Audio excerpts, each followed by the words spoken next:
कलित ललित सेयपी गावत ब्रह्मा दिक मुनि नारद वाल्मीक वेद ज्ञान विशारद सनकादि शेष यदु सारद वरनि पवन सुत कीरति नीके आरति श्री गावत वेद संतत शंभो भवानी अरुघट संभव मुनि विज्ञानी व्यास आदिक परज बखानी काग भुसुंडे गरुण के आरती श्री कलिमल हरणी विषरस पीकी सुमन सिगार मुक्ति युवती की दलन रोग भव मोरे अमीकी तात मात सब विधि तुलसी की आरती श्री रामायण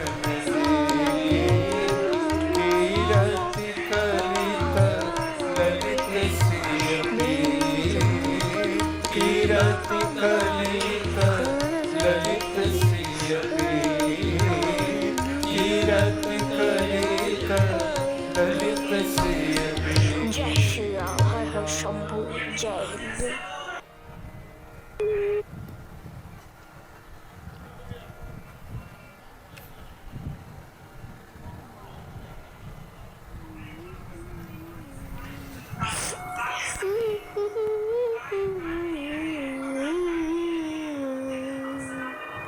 जब आएंगे तो अंगन सजाऊंगा, दीप जला के दीवार मैं बनाऊंगा।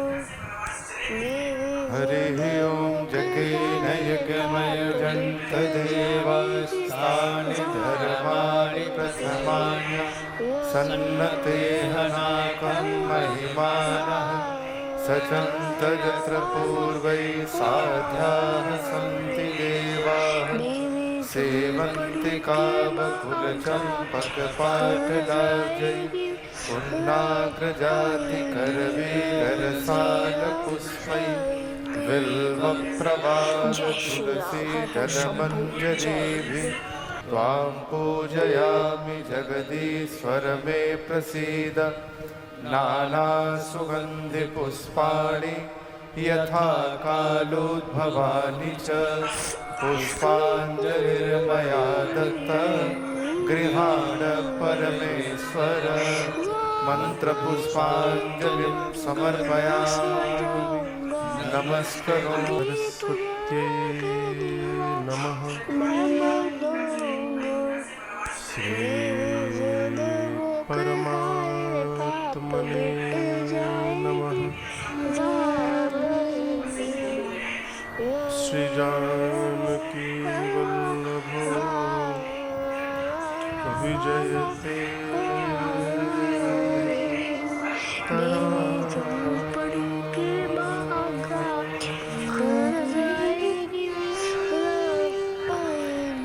श्री राम कथा शंभू रसिक प्रभु शंभुनाथ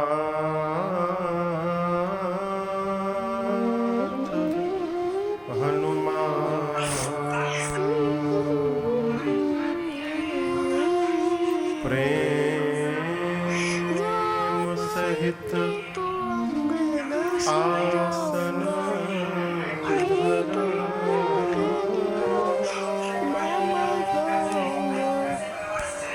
सुनो कथा करो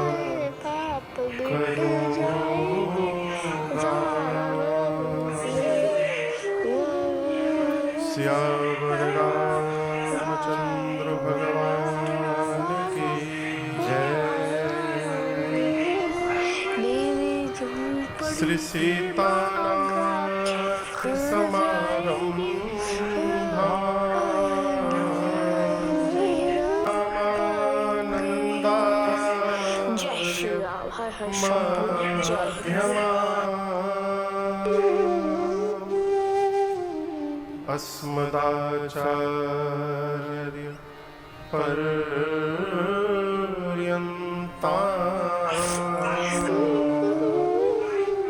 वन्दे श्री गुरु परम परा श्री सद्गुरुदेव भगवान की जय।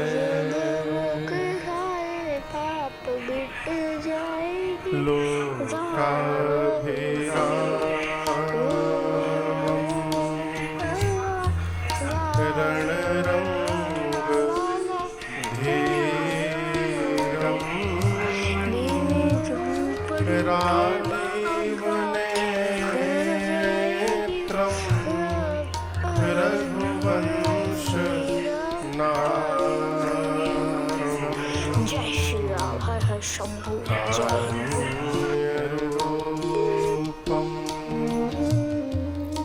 करुणा करंतम श्री रामचंद्रम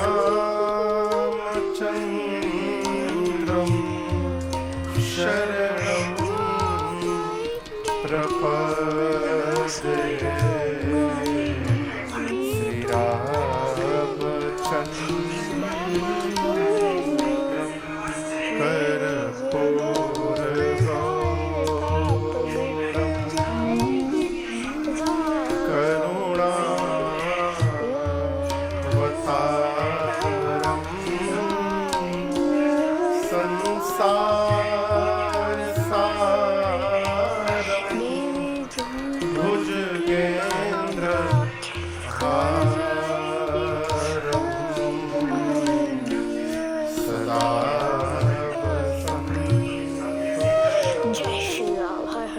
विदया रविंदे भवं भवानी सहितं नमामि।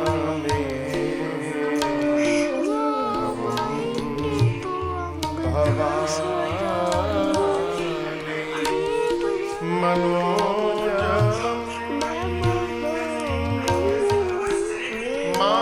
शरणं प्रपद्ये।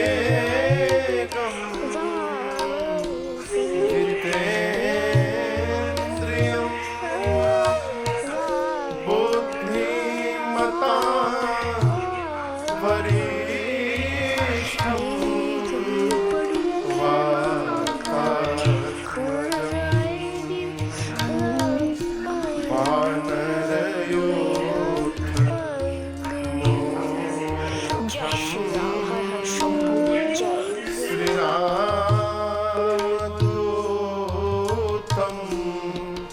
शरणं प्रपद्ये।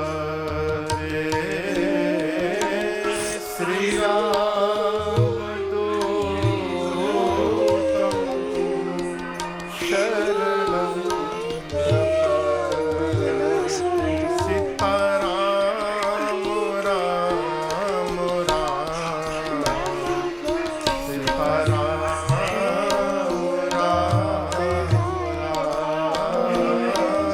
सीताराम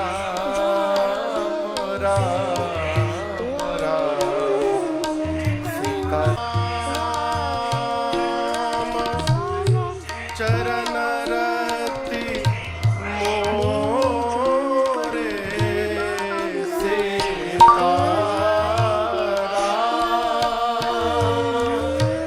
चरण रति मोरे अनुदीना बढ़ाऊं अनुग्रह तोरे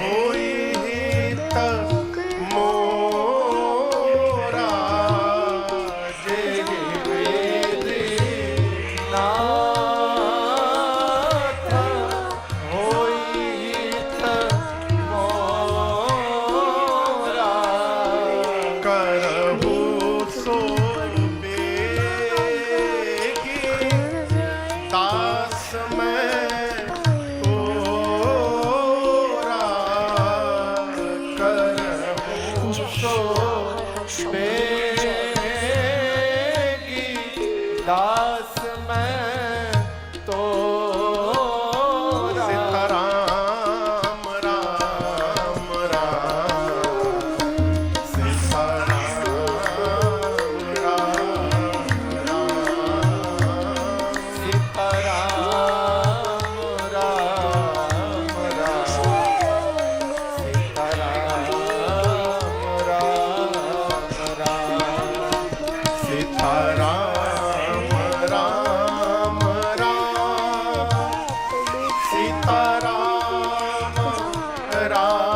राम राम सीताराम राम राम सीताराम राम राम सीताराम राम राम सीताराम राम राम सीताराम राम राम सीताराम राम राम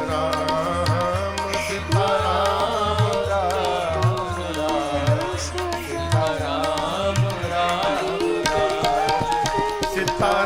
सीताराम राम राम सीताराम राम राम सीताराम राम राम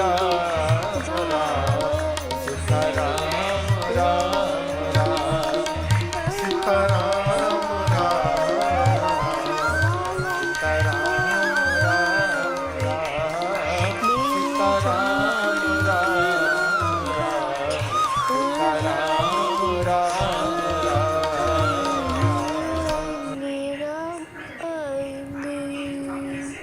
जय श्री राम हर हर शंभू जय हिंद।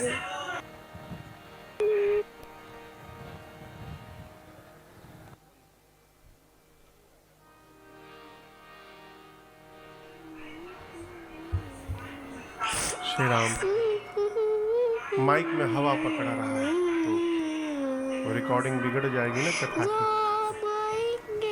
कल प्रथम सत्र में हमने और आपने श्री राम कथा की महिमा को गाया।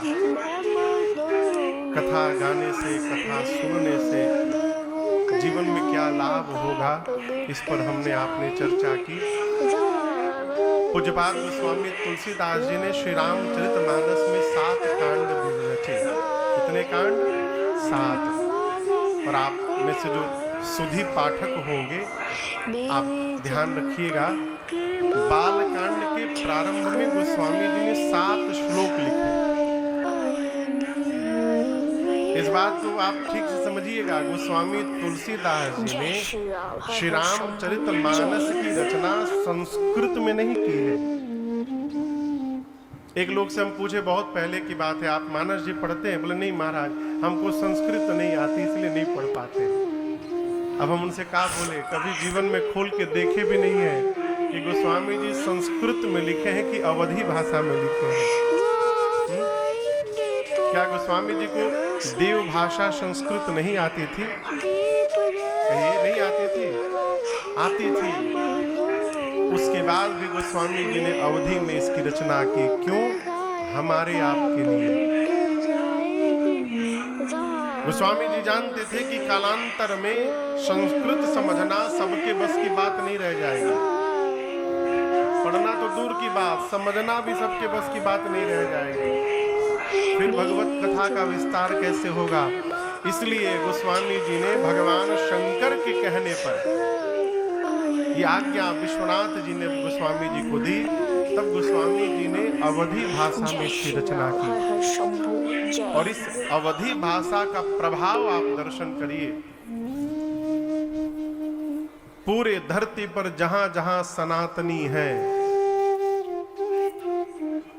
जिसको तनिक भी, जो सनातनी नहीं है और उसको तनिक भी यदि सनातन से लगाव है, ऐसा कोई जीव आपको नहीं मिलेगा, व्यक्तित्व नहीं मिलेगा जिसको मानस की एक चौपाई कम से कम याद न हो। वो कभी जीवन जीवन में पढ़ा नहीं होगा, कभी देखा नहीं होगा, लेकिन उसको पता भी नहीं है कि ये मानस जी की चौपाई है, लेकिन याद है। हाँ?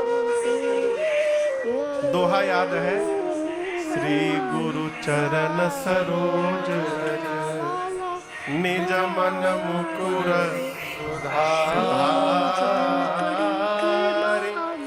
बरनउँ रघुबर बिमल जस जो दायक फल छाय। ये दोहा कहाँ का है? हाँ, तुलसीदास जी ने इसकी रचना सबसे पहले श्री अयोध्या कांड में की, बाद में यहाँ से उठा करके श्री हनुमान चालीसा जी में रख दिया गया। इसी प्रकार कई चौपाई, कई लोग तो गवई भाषा में कहते हैं, होई है उहे जो राम रचि राखा, है होई ही सोई जो राम रचि राखा। लेकिन याद है ना? कुछ नहीं याद है। मंगल भवन अमंगल हारी द्रवहु सुदशरथ अजिर बिहारी।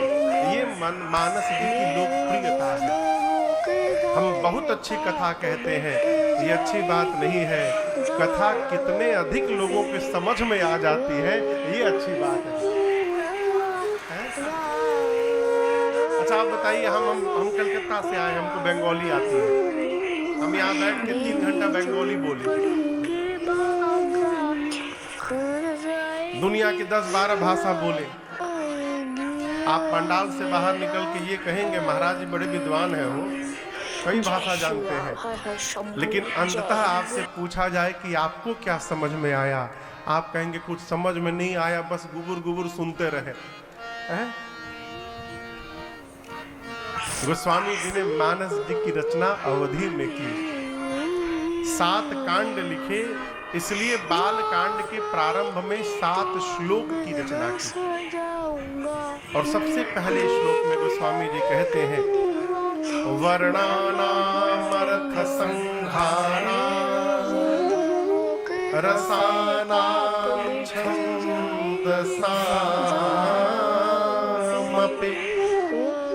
मंगलानां च कर्तारो वंदे वाणी विनायको।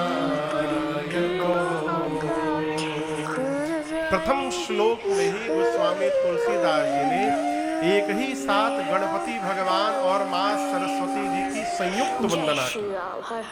अलग अलग श्लोक नहीं लिखे, एक ही श्लोक में दोनों की वंदना की। क्यों? जितने विद्यार्थी हैं सबको माँ सरस्वती और गणपति भगवान की नित्य वंदना करनी चाहिए। क्यों? गणपति भगवान बुद्धिदाता है और सरस्वती मैया बोलने की कला प्रदान करती है। गोस्वामी जी कहते हैं, मैं भगवत चरित्र को लिखने जा रहा हूँ, असंभव को संभव करने जा रहा हूँ, इसलिए जब तक आप दोनों की कृपा नहीं होगी तब तक ये कार्य पूर्ण होने वाला नहीं है। इसलिए पहले श्लोक में ही गणपति भगवान और सरस्वती जी की वंदना की। दूसरे श्लोक में यहाँ दर्शन करिए, शंकर जी पार्वती मैया है, एक साथ वंदना करते हैं। भवानी शंकरौ वंदे श्रद्धा विश्वास रूपिणौ याभ्यां विना न पश्यन्ति सिद्धः स्वान्तः स्थवीश्वरम्। एक साथ भगवान शंकर और माँ पार्वती की वंदना करते हैं, लेकिन यहाँ दर्शन करिए, शंकर पार्वती की नहीं कहे, पार्वती शंकर। मैं शंकर जी और पार्वती जी की वंदना कर रहा हूँ। किसकी कर रहा हूँ? पार्वती जी और शंकर जी की। भवानी शंकरौ वंदे। क्यों? पार्वती मैया श्रद्धा है। पार्वती जी क्या है? श्रद्धा। और भगवान शंकर विश्वास है। भगवान शंकर की कृपा चाहिए तो पार्वती जी की शरण में जाना पड़ेगा। राम जी की कृपा चाहिए तो शंकर जी की शरण में जाना पड़ेगा। जीवन में जब तक श्रद्धा नहीं होगी तब तक विश्वास जन्म लेने वाला नहीं है। आप में से कई लोग किसान भी होंगे, कई लोग व्यापार भी करने वाले होंगे, कई लोग डॉक्टर होंगे, कई लॉयर होंगे, कई लोग नौकरी भी करते होंगे, कई लोग पढ़ते भी होंगे। आप कोई भी काम करिए, परंतु आपके द्वारा किए गए कार्य के प्रति अजित बाबू, यदि आपकी श्रद्धा नहीं है और आपका विश्वास नहीं है अपना, तो आपका कार्य कभी पूर्ण होने वाला नहीं है।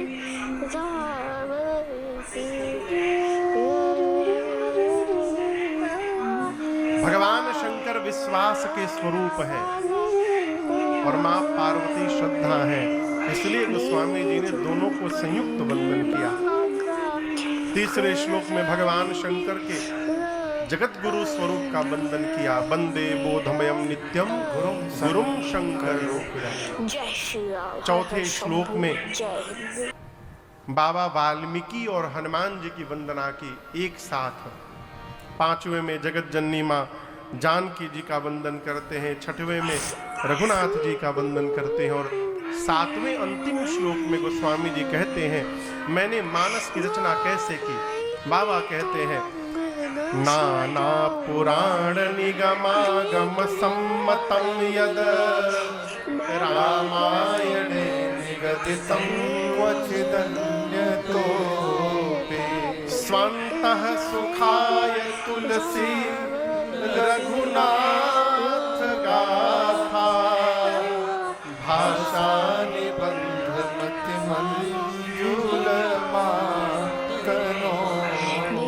गोस्वामी जी कहते हैं मैंने रामचरितमानस की रचना कैसे की। नाना पुराण, कितने पुराण हैं? पुराण कितने हैं? जोर से कहिए। 18। वेद कितने हैं? 4। शास्त्र कितने हैं? 6। गोस्वामी जी कहते हैं 18 पुराण, 4 वेद, 6 शास्त्र और इनके बाद जितने रामायण हैं, इन सभी ग्रंथों के सार को निचोड़कर, सारांश को निचोड़कर और मैंने इस श्री रामचरितमानस की रचना की है। इसका अर्थ केवल रामचरितमानस को यदि पढ़ा जाए तो सभी ग्रंथों के पढ़ने का फल हमें स्वतः प्राप्त हो जाएगा। ये श्लोक यहाँ प्रमाणित करता है। एक से एक विद्वान महापुरुष हुए भारतवर्ष में। प्रातः स्मरणीय पूज्य श्री अखंडानंद जी महाराज वो नित्य मानस जी को सुनते थे शाम को। किसी ने कहा सरकार आप वेद क्यों नहीं सुनते, पुराण क्यों नहीं सुनते, भगवत गीता क्यों नहीं सुनते, रोज रामचरितमानस सुनते हैं? बोले यदि 4 तरह के फल अलग अलग रखे हो और चारों का रस मिला के एक जगह रखा हो तो आप अलग अलग फल खाएंगे कि रस लेंगे? उसने कहा हम तो रस पी जाएंगे। अखंडानंद जी बोले कि मैं भी रस ही पान कर रहा हूँ। सभी ग्रंथों के रस को निचोड़कर गोस्वामी जी ने रामचरितमानस जी में भर दिया है। सबके पढ़ने का फल केवल मानस जी को पढ़ने से प्राप्त हो जाएगा। 7 श्लोक लिखने के बाद पंचदेव उपासना में गोस्वामी जी ने 5 सोरठे लिखे। फिर वंदनाक्रम, गुरु जी की वंदना किए, ब्राह्मणों की वंदना किए, संतों की वंदना किए, भगवत परिकर समाज की वंदना किए, राम जी के नाम की वंदना की। कलिकाल में हम और आप किस युग में जन्म लिए हैं पता है? युग कितने होते हैं? कितने? 5 ना? अच्छा। सबसे पहला युग, दूसरा हाँ, अरे कौनो ना कौन तो लग ही जाएगा, बोल दीजिए कौनो नाम। पहला युग सतयुग, दूसरा त्रेता, तीसरा द्वापर, चौथा कलयुग। इन चारों युग में सबसे बढ़िया युग कौन सा है?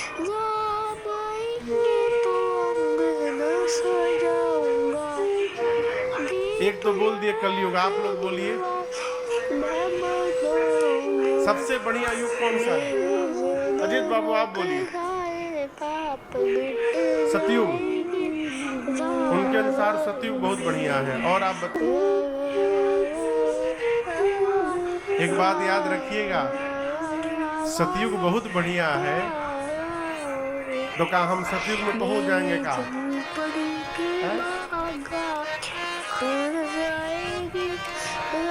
किसी का करोड़ों का महल है तो हमारे लिए कौने काम के?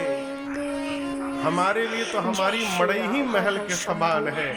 गोस्वामी जी कहते हैं चारों युग में कलयुग जैसा दूसरा कोई युग नहीं। भक्त होने के नाते अपने को अच्छा कहने का स्वभाव बनाइए, हमारा सबसे बढ़िया है। कल युग समयुग आन नहीं, कब जाओ नर कर विश्वास। यदि विश्वास हो गया तो कलिकाल जैसा दूसरा कोई युग नहीं। क्यों महाराज? केवल गाय राम गुण गण विमला, अवतर बिनहि प्रयास। कलिकाल में देखिए चार युग में है। सतयुग में भवसागर पार करने के लिए, भगवान को प्राप्त करने के लिए हजारों हजार वर्ष तपस्या करनी पड़ती है।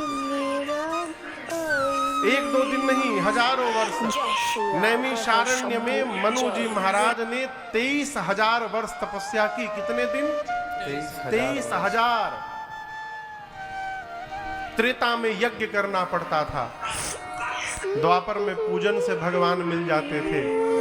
कलिकाल में कुछ नहीं करना है, केवल भगवान का नाम गाते रहिए।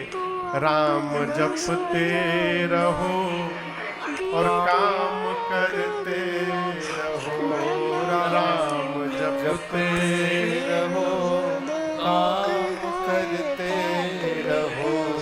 वक्त जीवन का यूं ही निकल जाएगा, वक्त जीवन का यूं ही निकल जाएगा। गर लगन सच भगवन से लग जाए तो, गर जपते जपते भगवन से लग जाए तो, तेरे जीवन कनक सा बदल जाएगा, तेरे जीवन कनक सा बदल जाएगा। कलिकाल से बढ़िया दूसरा कोई युग नहीं है। क्यों? कलिकाल में भगवान के नाम की महिमा भगवान से अधिक है।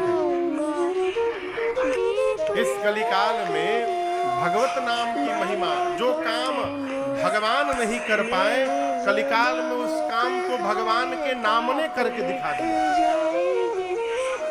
राम जी कितने लोग को पार किए? गिने चुने लोगों को है।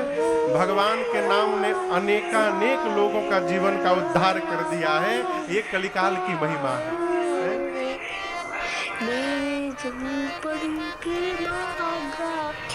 एक भजन सुनाते हैं आपको। भगवत नाम की क्या महिमा है। अरे हो गए भव से पार, लेकर नाम तेरा, हो गए भव से पार, लेकर नाम तेरा, हो गए भव से पार, लेकर नाम तेरा, हो गए भव से पार, लेकर नाम तेरा।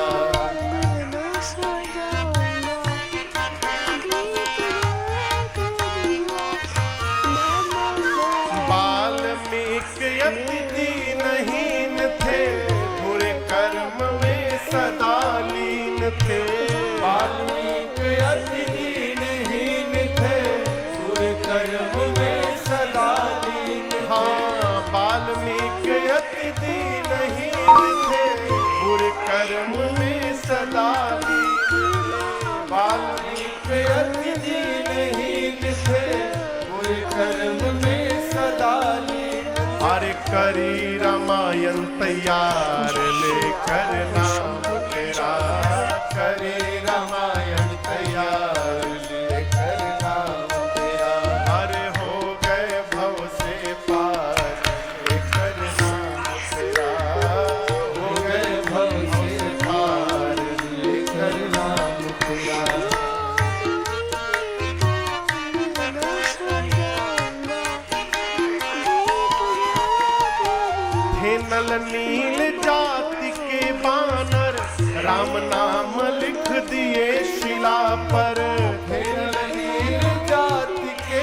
घेनल नील जाति के बानर, राम नाम लिख दिया हुआ। अरे हो गई सेना पार लेकर नाम तेरा, हो गई सेना पार लेकर नाम तेरा, हो गए भव से पार लेकर नाम तेरा, हो गए भव से पार लेकर नाम तेरा।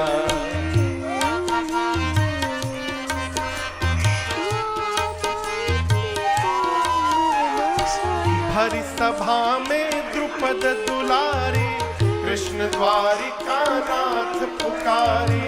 भरी सभा में पद दुलारी, कृष्ण द्वारिका नाथ पुकारी। भरी सभा में द्रुपद दुलारी, कृष्ण द्वारिका नाथ पुकारी। भरी सभा में पद दुलारी, कृष्ण द्वारिका नाथ पुकारी। बढ़ गया चीर अपार लेकर नाम तेरा, बढ़ गया चीर अपार लेकर नाम तेरा, हो गए भव से पार लेकर नाम तेरा, हो गए भव से पार लेकर नाम तेरा।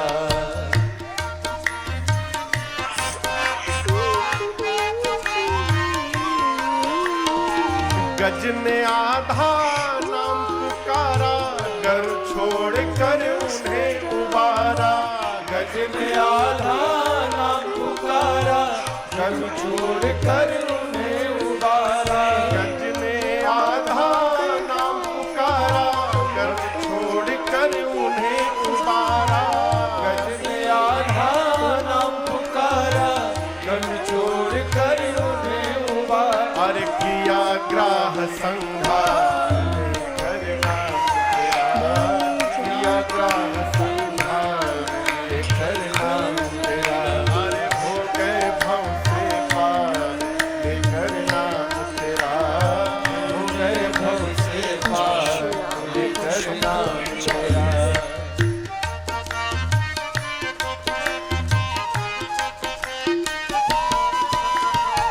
राम नाम को जो कोई गावे, अपने बिगड़े काम बनावे।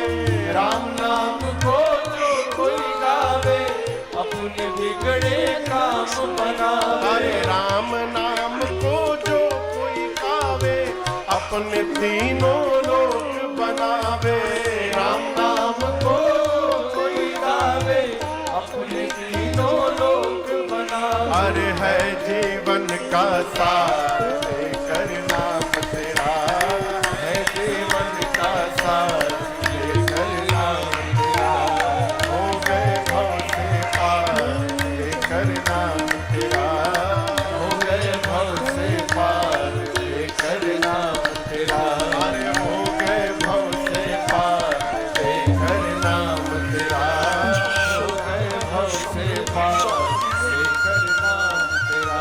अरे हो गए भव से पार लेकर नाम तेरा, हो गए भव से पार लेकर नाम तेरा।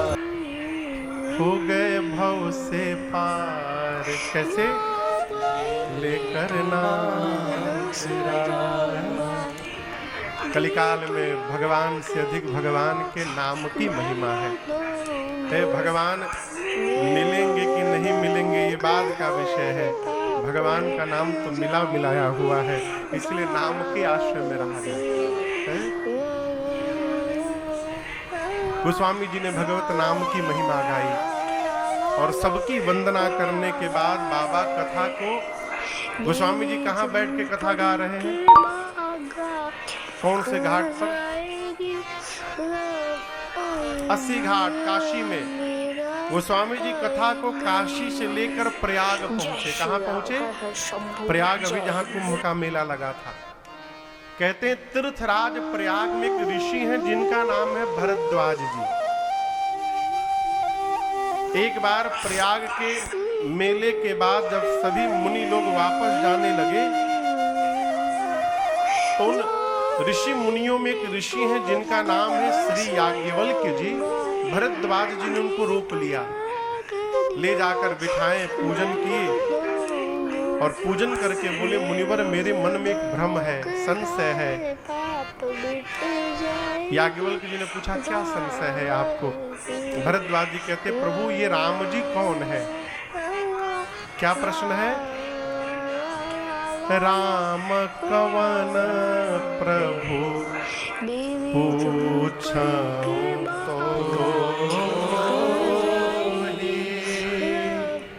कहिया बुझाई कृपा।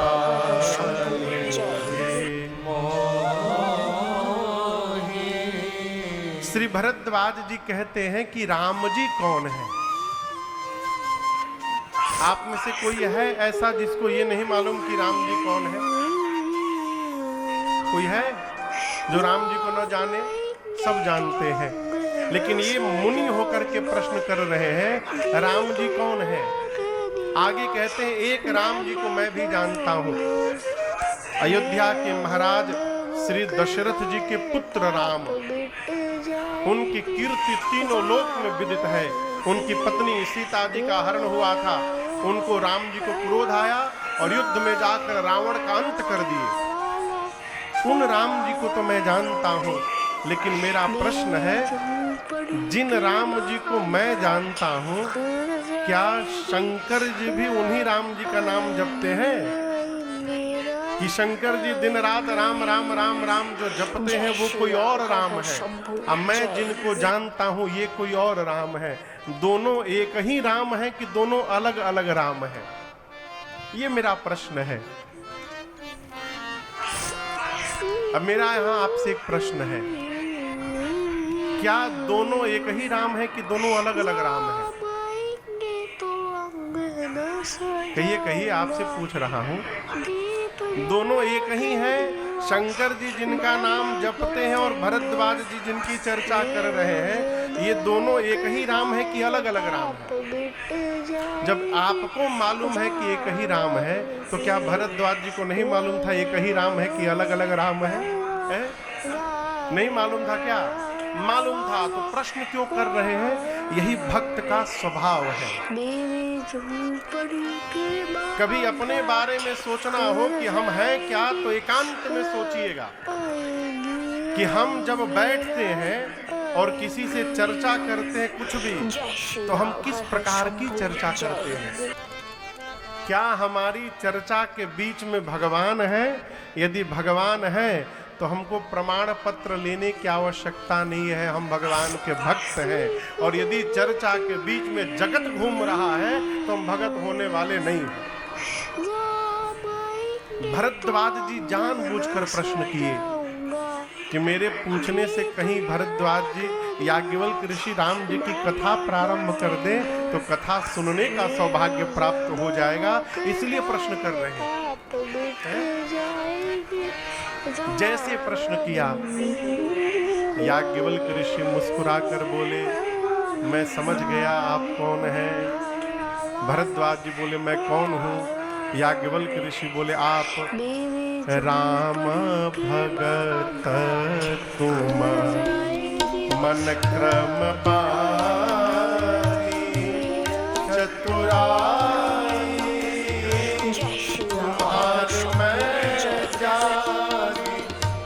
राम भगत तुम मन क्रम बानी चतुराई तुम्हारी मैं जानी। चाहु सुने राम गुण बूढ़ा, चाहु सुने राम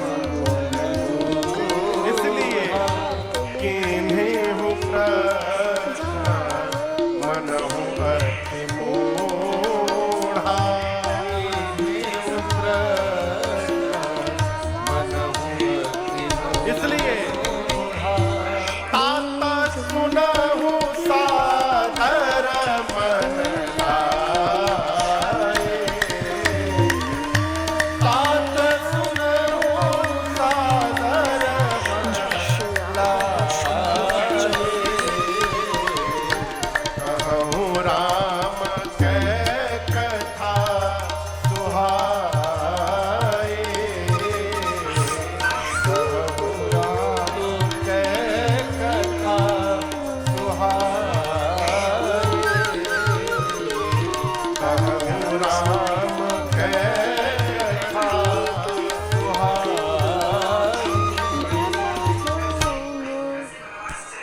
याज्ञवल्क्य ऋषि बोले मुस्कुराकर, भरद्वाज जी मैं आपकी चतुराई को समझ गया।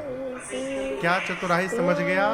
आप मन से, वचन से और कर्म से राम जी के भक्त हैं। आप राम जी की कथा सुनना चाहते हैं, इसलिए जानबूझकर मेरे सामने अज्ञानी बन करके बैठे हैं। ये आपकी चतुराई मैं समझ गया। गूढ़ सुनने के लिए आप अपने को मूढ़ बना करके बैठे हुए हैं। जय श्री राम, हर हर शंभू, जय हिंद। ये प्रसंग कह रहा है, जीवन में यदि अपने से श्रेष्ठ से कुछ प्राप्त करना हो तो उसके पहले अपने को अज्ञानी मानना पड़ेगा। हमारे एक चाचा, अब तो नहीं रहे, कहा करते थे, बाबू अपने से विद्वान के आगे मूर्ख बनकर बैठना चाहिए, भले कितना भी डिग्री लेकर क्यों न बैठे हो। वो बात यहाँ दर्शन करिए। भरद्वाज जी मूढ़ बन करके प्रश्न किए, ये राम जी दोनों एक है कि अलग अलग है? याज्ञवल्क्य ऋषि बोले मैं आपकी चतुराई समझ गया, आपको कथा अवश्य सुनाऊंगा, लेकिन बीच में मैं एक दूसरी कथा आपको पहले सुनाता हूँ। और कथा को त्रेता युग में लेकर गए। किस युग में लेकर गए? त्रेता युग में। यहाँ शंकर जी के बगल में कौन बैठी है पता है आपको? जय श्री राम, क्या नाम है हर हर इनका? शंभू, जय हिंद। पार्वती मैया। जोर से कहिए। पहचान में नहीं आ रही है का? हाँ तो कहिए, बीच में बोला करिए। कौन बैठी है? पार्वती मैया पिछले जन्म में सती मैया थी। इनका क्या नाम था? सती मैया। याज्ञवल्क्य ऋषि कहते हैं भरद्वाज जी, एक बार त्रेता युग में भगवान शंकर अपनी अर्धांगिनी सती मैया को साथ में लेकर के और कैलाश से नीचे उतरे, दंडकारण्य में अगस्त्य ऋषि के आश्रम में चले गए। क्यों चले गए? राम कथा सुनने के लिए। दरवाजे पर गए अगस्त ऋषि के। अब आप बताओ, जिसके दरवाजे सवेरे सवेरे अचानक बिना किसी सूचना के साक्षात भगवान शंकर प्रकट हो जाए, बांदा में आपके घर का डोर बेल बजा और आप सवेरे जाके जैसे दरवाजा खोले, शंकर भगवान खड़े हैं, हर हर महादेव। आप प्रणाम नहीं करिएंगे, आप बेहोश होकर वहीं गिर जाएंगे। सही में भगवान भेटाई जाए फिर जीव बोलने लायक बचेगा नहीं। अगस्त ऋषि अचानक बाबा को देखे, बावले हो गए हो, गदगद हो गए, ले जाकर बिठाए। शंकर जी बोले हम आपसे राम कथा सुनने आए हैं। अगस्त ऋषि बोले कथा बाद में, पहले आइए बैठिए। बिठाए और पांव में बैठकर अगस्त ऋषि भगवान शंकर और सती मैया की पूजा करने लगे। पूजे ऋषि अखिलेश्वर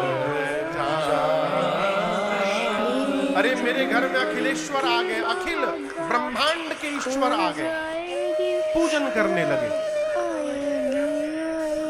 अब शंकर भगवान सती मैया बैठे हैं, अगस्त ऋषि नीचे बैठ के पूजा कर रहे हैं। शंकर भगवान सोचने लगे, जय हो, आप कितने अद्भुत महात्मा हैं, आप कथावाचक हैं, हम श्रोता हैं। नियम से आपको ऊपर बिठाकर और नीचे बैठ के हमको आपकी पूजा करनी चाहिए। यहाँ कथावाचक ही श्रोता की आरती उतार रहा है। जय हो, आपको तनिक भी अभिमान नहीं है। ये किसने सोचा? शंकर भगवान ने सोचा। अब बगल में बैठी सती मैया क्या सोच रही हैं? ये कथावाचक होके हमारी पूजा कर रहे हैं, इसका मतलब इनका ज्ञान अभी हमारे ज्ञान से कम है, छोटे हैं अभी। बाबा भी कहाँ कहाँ लेके चले आते हैं, ये कौन सी कथा सुनाएंगे न जाने। और हुआ यही, 9 दिनों तक कथा भई। सती मैया केवल बैठी रही, कथा सुनी नहीं। माँ, कथा किसने सुनी? गोस्वामी जी कहते हैं, सुनी महेश परम सुख मा भगवान शंकर ने कथा सुनी। इस आप लोग बैठे ना इतने सारे लोग, ये आवश्यक नहीं कि सब सुन ही रहे हैं। कई लोग टाइम पास भी करने आए होंगे, कोई काम नहीं, चलो 2-3 घंटा वही कूलर के सामने बैठ जाएंगे, बहुत गर्मी है। कई लोग इसलिए भी आए होंगे कि लोग जाने कि हम भगत हैं। कई लोग अजीत बाबू को देखने आए होंगे, वो देख ले कि हम आए हैं। ये आवश्यक नहीं है। भगवान न करे आप लोगों में से ऐसा कोई है। हम तो यही मान रहे हैं कि सब बैठ के कथा श्रवण ही कर रहे हैं यहाँ पर। सती मैया सुनी नहीं, कथा पूरी भई। दक्षिणा के रूप में राम जी की भक्ति दक्षिणा देकर और विदा मांगे शंकर भगवान। मुनि सन बेदा मांगे त्रिपुरारी, चले भवन संग दक्ष कुमारी। मुनि सन बेदा मांगे त्रिपुरारी, चले भवन संग दक्ष कुमारी। तेहि अवसर भंजन महि भारा, हरि रघुवंश लीन्ह अवतारा। तेहि अवसर भंजन महि भारा, हरि रघुवंश लीन्ह अवतारा। पिता बचन करी राज उदासी, पिता बचन करी राज उदासी। दंडक वन विचरत अविनाश। वन विचरत अविनाशी, दंडक वन विचरत अविनाशी। भगवान शंकर अगस्त्य मुनि से विदा लेकर और सती मैया के साथ कैलाश वापस जाने लगे आकाश मार्ग से। कौन सा युग था वो? त्रेता युग। राम जी किस युग में आते हैं? त्रेता युग में। जिस समय भगवान शंकर कथा श्रवण कर रहे थे अगस्त्य मुनि के यहाँ, उस समय राम जी अवतार लेकर के 14 वर्ष के वनवास में उसी वन के पंचवटी, नासिक पंचवटी में सीता जी और लक्ष्मण जी के साथ थे। और जिस दिन भगवान शंकर वापस कैलाश चले हैं, उसी दिन रावण मेरी मां का हरण करके ले गया है नीचे। राम जी और लक्ष्मण भैया सीता मैया के लिए विलाप कर रहे हैं, राम जी रो रहे हैं, मां को चारों तरफ ढूंढ रहे हैं। ऊपर आकाश में भगवान शंकर वापस जा रहे हैं और जाते जाते मन में सोच रहे हैं, राम जी नीचे ही मेरे प्रभु लीला कर रहे हैं। कथा सुन लिया हूँ, कान तो भर गया है।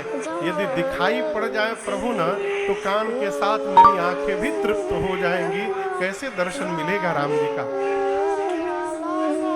मन में आया चला जाऊं उनके पास, फिर बोले नहीं, प्रभु गुप्त रूप में अवतार लिए हैं। यदि मैं चला जाऊंगा तो भगवान का गुप्त रूप प्रकट हो जाएगा। मन में द्वंद्व आया, हृदय विचारत जात हर। क्या विचार रहे हैं? के ही विधि दर्शन हो, गुप्त रूप अवतरे प्रभु, गए जान सबको। बाबा परेशान है, कैसे दर्शन होगा, कैसे दर्शन होगा। और याद रखिएगा, जो वास्तव में भगवान को देखना चाहता है उसको भगवान दिखाई पड़ते हैं, आज भी दिखाई पड़ते हैं। मीराबाई को तो जहर के प्याले में दिखाई पड़ गए थे, वो जहर में भगवान दिखाई पड़ गए। इसी कलिकाल में नामदेव जी को कुत्ते में भगवान दिखाई पड़ गए। है? शंकर भगवान परेशान, कैसे दर्शन मिलेगा? राम जी समझ गए बाबा दर्शन करना चाहते हैं। राम जी सीता मैया को ढूंढते ढूंढते जहां शंकर जी थे उन्हीं के नीचे चले आए। और जैसे बाबा ने राम जी को देखा, ए जी शंभु समायाते ही राम देखा, शंभु समायाते ही राम देखा, उपजा ही अति हर्ष विशेखा, उपजा ही अति हर्ष विशेखा, उपजा ही अति हर्ष विशेखा। जैसे बाबा ने राम जी को देखा, शंकर भगवान ऊपर से बोल पड़े, बोलिए सच्चिदानंद भगवान की जय। जय सच्चिदानंद भगवान, जय सच्चिदानंद भगवान। ऐसे जय जयकार करके शंकर भगवान आगे बढ़ गए। लेकिन यहां दर्शन करिए, एक बार दर्शन यदि ठीक से हो जाए तो वो स्वरूप आंखों में बस जाती है। शंकर भगवान जा रहे हैं और जाते जाते रास्ते में राम जी के स्वरूप का या स्मरण करके पुनि पुनि पुलकत कृपा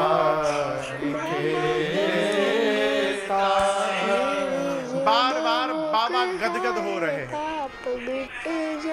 मैया के साथ चल रहे हैं नंदी पर बैठ करके, लेकिन बीच बीच में शंकर जी कहते, कितना आनंद आया ना हो, क्या बात है, प्रभु का दर्शन मिल गया, कितना आनंद आया। जब शंकर जी बार बार ऐसा बोलने लगे तब सती मैया को संशय हो गया,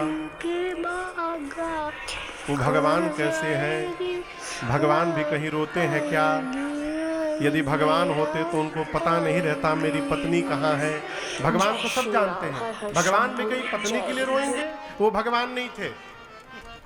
पूरा जगत शंकर को प्रणाम करता है और शंकर ने आज एक जीव को प्रणाम किया, वो भी सच्चिदानंद कह के। शंकर भगवान लगे समझाने, मान जाइए, जिनकी कथा अगस्त्य ऋषि ने हम दोनों को सुनाई थी, जिनकी भक्ति मैंने दक्षिणा के रूप में अगस्त्य मुनि को दी थी, वो मेरे वही प्रभु इष्ट रघुनाथ जी थे। अनेक प्रकार से भगवान शंकर समझाने का प्रयास किए, लेकिन एक बात समझिएगा, समझाने के बाद समझता वही है जो समझना चाहे। जो समझ के बैठा है समझने वाला, और इस प्रकार के व्यक्ति के पीछे अपनी ऊर्जा व्यय नहीं करनी चाहिए। समझने वाला एक बार, दो बार, 3 बार में समझ जाए, जब 3-4 बार कहने के बाद भी कोई ना समझे फिर प्रणाम करिए, उनको ना समझाइए, अपने को समझाइए। का अब ये बिना भुगते समझने वाले नहीं है। सीताराम कहिए। शंकर भगवान भी यही समझ गए, कहे सती जी, जो तुम्हारे मन अति संदेह हो, यदि आपके मन में इतना ही संशय है तो मैं कहता हूं, तो कीन जाए परीक्षा ले हो। यदि आपको इतना ही डाउट है, संशय है, भ्रम है, तो आप जाकर उनकी परीक्षा ले लीजिए। आप पता लगाइए वो भगवान है कि नहीं है। सती मैया चली गई परीक्षा लेने। किसी ने हमसे प्रश्न किया बहुत पहले, महाराज शंकर जी क्यों नहीं गए सती मैया के साथ? नहीं जाएंगे। क्यों नहीं जाएंगे? सती जी को संशय है और शंकर जी विश्वास में है। विश्वास और संशय एक साथ नहीं चल सकते कहीं भी, इसलिए बाबा वहीं एक बरगद के वृक्ष के नीचे बैठ गए, कहे आप परीक्षा लेकर आइए, मैं यहीं बैठा हूं। सती मैया के जाने के बाद शंकर जी मन में सोचने लगे, मेरे कहने के बाद भी संशय समाप्त नहीं हुआ। इसका मतलब अब सती का कल्याण होने वाला नहीं है, हो ही सोई जो राम रचि राखा, को करी तर्क बढ़ाए शाखा। भगवान शंकर बैठ के बट वृक्ष के नीचे भजन में प्रवेश किए। इधर सती मैया परीक्षा लेने गई, सोचने लगी कैसे परीक्षा लूं। बहुत विचार करने के बाद निर्णय किया माँ ने कि वो अपनी पत्नी सीता जी को ढूंढ रहे हैं, क्यों न मैं सीता जी का ही रूप धारण कर लूं। यदि भगवान होंगे तो समझ जाएंगे कि ये सीता नहीं सती हैं, और मैं जानती हूं ये भगवान है नहीं। मुझे देखेंगे सीता जी के रूप में और सीते सीते कह के दौड़ के चले आएंगे। सीता मैया का रूप धारण करके, और जिस मार्ग में राम लक्ष्मण जी चल रहे थे आगे आगे होके चलने लगी। कहाँ चलने लगी? आगे होके चलने लगी। राम जी से पहले लक्ष्मण भैया ने देखा, और लक्ष्मण भैया देखते मन में बोली तो नकली भाभी है मेरी भाभी नहीं हो सकती। क्यों? मेरी भाभी जीवन में कभी भैया के आगे आगे नहीं चली है, मेरी भाभी भैया के पीछे पीछे चलती है, ये तो आगे आगे चल रही है। राम जी ने देखा तो अपने दोनों हाथों को जोड़कर कहा, मैं दशरथ नंदन राम आपको प्रणाम करता हूं। इस पर भी सती जी को सोचना चाहिए था कि कोई भी पति अपनी पत्नी को ऐसे प्रणाम नहीं करेगा। और पास चली गई। जब निकट आई तब राम जी ने पूछा,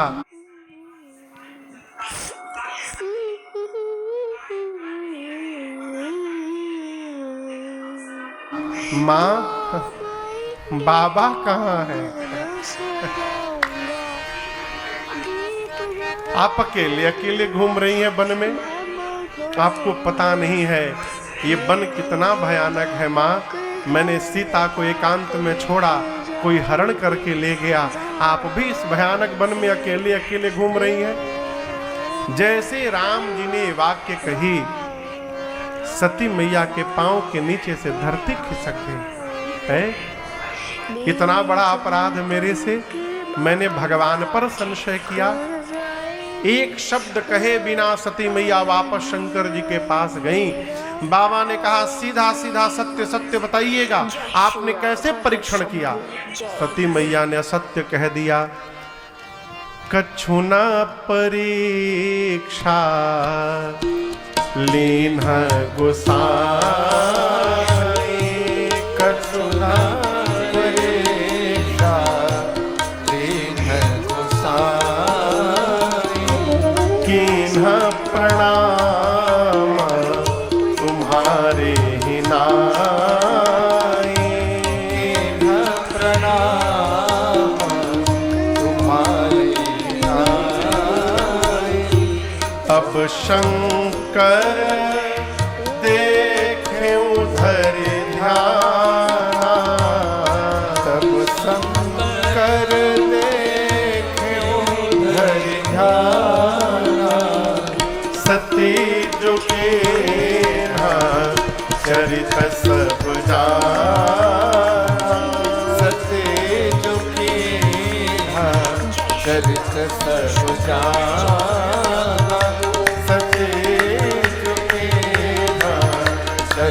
सब जाना, बाबा ने कहा, सत्य सत्य कहिएगा, कैसे परीक्षण किया आपने? लेकिन यहां दर्शन करिए, सती मैया के मुख से असत्य निकल गया। क्या निकल गया? असत्य। मां ने कहा, प्रभु मैंने कोई परीक्षा नहीं ली। बाबा बोले, क्या क्या किया आपने? मां बोली, प्रभु जो आपने किया, आपने जैसे दूर से उनको प्रणाम किया था ना, मैं भी पास नहीं गई, दूर से ही प्रणाम करके मैं भी चली आई। शंकर भगवान मन में सोचे, इम्पॉसिबल। इतना समझाया, समझ में बात नहीं आई, और मार्ग में अपने आप समझ गई। शंकर भगवान ध्यान में गए, और ध्यान अवस्थित होकर बाबा ने सब देखा। क्या देखा? सती कीन्ह सीता कर वेशा। सती ने मेरी माँ का रूप बना लिया था। अब यहां दर्शन करिए, ये देखते बाबा को बड़ा कष्ट हुआ। और इतने होने के बाद भी बाबा ने कहा था कि झूठ मत बोलिएगा। माँ ने कहा, इसके बाद भी शंकर भगवान सती मैया का दोष नहीं मानते हैं। कहते हैं ये जो कुछ भी हुआ ये राम जी की माया ने करवा दिया है। मेरी सती मेरे से झूठ नहीं बोल सकती है। अब समस्या क्या है? शंकर भगवान सोचते हैं जब जब सती दिखाई पड़ेंगी मुझे यही याद आएगी कि सती ने मेरी माँ का रूप बनाया था। अब जिनको देखने के बाद माँ याद आ जाएगी, उसके साथ मैं गृहस्थ धर्म का निर्वाह कैसे करूंगा? मन में द्वंद्व आया, और ऐसा द्वंद्व आया कि बाबा ने उसी क्षण मन में संकल्प कर लिया, जब तक सती अपने इस शरीर में है, यही तन सती ही भेट मोहि नाहि, शिव संकल्प के न मन माहि। शिव संकल्प के न मन माहि, शिव संकल्प के न मन माहि। चलत गगन भय गिरा सुहाए, जय महेश भली भगत दृढ़ाए। जय महेश भले भगत दृढ़ाए, जय महेश भले भगत दृढ़ाए। अस्तपन तुम्हीन करो कुवाना, राम भगत समरथ भगवाना। राम भगत समरथ भगवाना, राम भगत समरथ भगवाना। भगवान शंकर ने उसी क्षण मन में संकल्प कर लिया। मन में देखिए दो शब्द है, संकल्प और प्रण। प्रण यानी प्रतिज्ञा। जानते हैं ना दोनों के बारे में? दोनों में बड़ा अंतर है। संकल्प जब तक गोपनीय रहता है तब तक उसकी सिद्धि बनी रहती है। संकल्प मन में करना चाहिए और प्रतिज्ञा सुना करके करनी चाहिए। राम जी ने, शंकर जी ने संकल्प किया, राम जी आगे सुनिएगा। राम जी प्रण करते हैं, निश्चरहीन करो मही, भुज उठाई प्रण कीन, सकल मुनिन के आश्रमन ही जाई जाई सुख दी। बाबा ने मन में संकल्प किया कि आज के बाद सती जब तक अपने इस शरीर में है, मेरा सती के साथ अब भेंट होने वाला नहीं है। शंकर भगवान ने सती मैया का त्याग कर दिया। आकाशवाणी भई, आकाशवाणी ने जय जयकार की भगवान शंकर की। सती मैया बार बार पूछती है, प्रभु आपने कौन सा प्रण कर लिया? बाबा ने कुछ कहा नहीं उनको। कैलाश गए और आप दर्शन करिए, कैलाश जाने के साथ ताहा पुनि शंभु समुझे पन आपन, बैठे बटतर करे कमला। कैलाश में एक बरगद का वृक्ष है। किसका वृक्ष है? बरगद को बट कहते हैं, बर भी कहते हैं। शंकर भगवान कैलाश गए और उसी बरगद के वृक्ष के नीचे कमलासन में लगाकर बैठे, और बैठने के बाद बाबा समाधि में चले गए। कहाँ चले गए? समाधि लग गई। सहज रूप का स्मरण किया, शंकर सहज स्वरूप संहारा लागी। अब यहाँ एक बड़ी अद्भुत बात आपको सुनाऊं, मन में एक भाव आ रहा है। शंकर सहज स्वरूप संहारा। ये सहज स्वरूप क्या है, किसका है? सहज स्वरूप केवल रघुनाथ जी का है। मनु जाहि राचेऊ मिले सोबर, सहाय सुंदर सावरो। राम जी का स्वरूप सहज स्वरूप है। प्रसन्नताम्या नगता विषेकतः, तथा न ममले वनवास दुःखतः। राम जी का स्वरूप कैसा स्वरूप है? सहज, हमेशा एक रस में रहने वाला स्वरूप। यहाँ गोस्वामी जी कहते शंकर सहज स्वरूप संहारा, अर्थात भगवान शंकर उस बट वृक्ष के नीचे बैठे, ध्यान, आंख बंद किए, ध्यान में गए और हृदय में सहज स्वरूप वाले भगवान श्री राम जी का दर्शन किए। और जैसे राम जी का दर्शन हृदय में हुआ, बाबा की समाधि लग गई। और कितने दिन समाधि में रहे पता है? जय श्री राम, हर हर शंभू। 87,000 वर्ष। कितने दिन?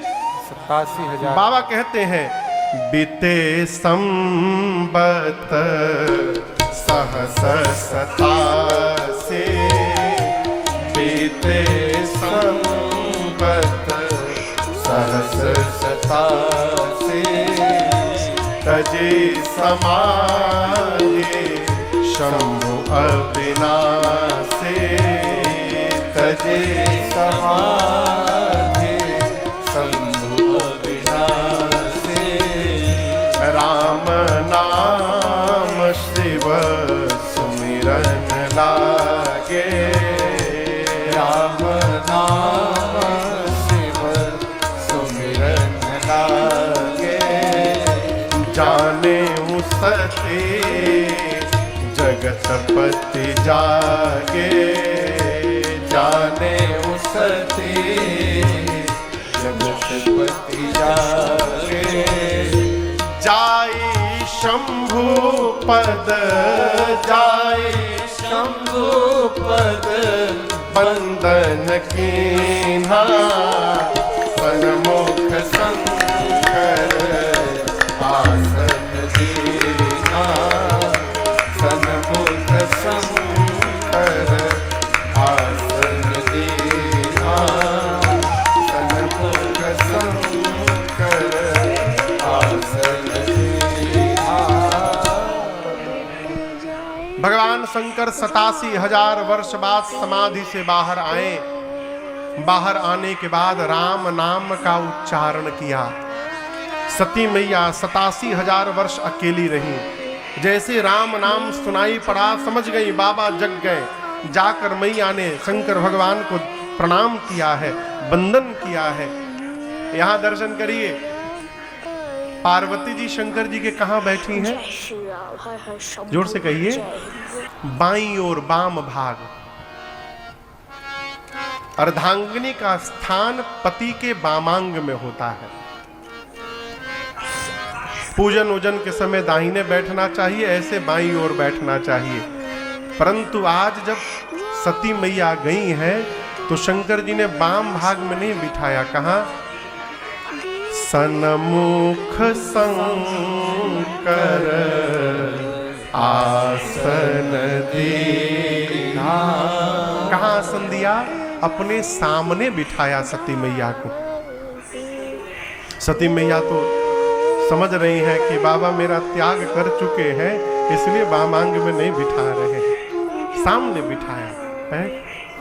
शंकर भगवान सोचे सती जी को कष्ट हुआ होगा, दुख हुआ होगा, व्यथा हुई होगी, और व्यथा समाप्त करने की एक ही दवाई है, वो भगवान की कथा है।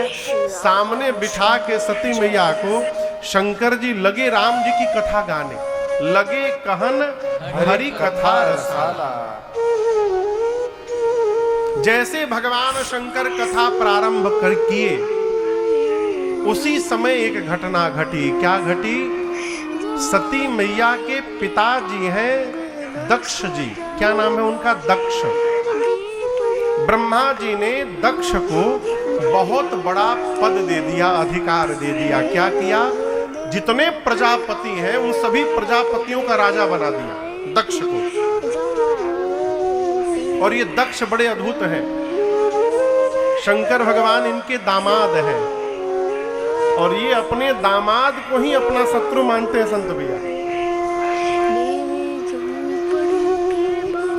जैसे बड़ा पोस्ट मिला दक्ष को, अभिमान हो गया। ये अभिमान बहुत खतरनाक है और ऐसे नहीं आता, अधिकार मिलने के बाद ही आता है। आप में से कोई नेता नहीं है ना? हाँ? हैं लोग? अच्छा भैया हैं। अच्छा, तब नहीं कहेंगे, कोई नहीं। तब नहीं कहेगा। ना ना ना, अब यजमाने नेता है तो क्या कहेगा। आप दर्शन करिए, ये मैं नहीं बोल रहा हूं, गोस्वामी जी लिखे हैं, कहते हैं नहीं को अस जन्मा जगत माही। इस जगत में ऐसा कोई जन्म ही नहीं लिया। कैसा? प्रभुता पाए जाहि मदना, जिसको प्रभुता मिलने के बाद मद न हो जाए। मद यानी अहंकार। ये अधिकार मिलने के बाद अभिमान हो जाता है। अभिमान दिखाई कैसे पड़ता है? बोली से। बोली में अभिमान झलकता है। अभिमानी जीव हर बतिये में मैं लगा देता है। मैं फूफा,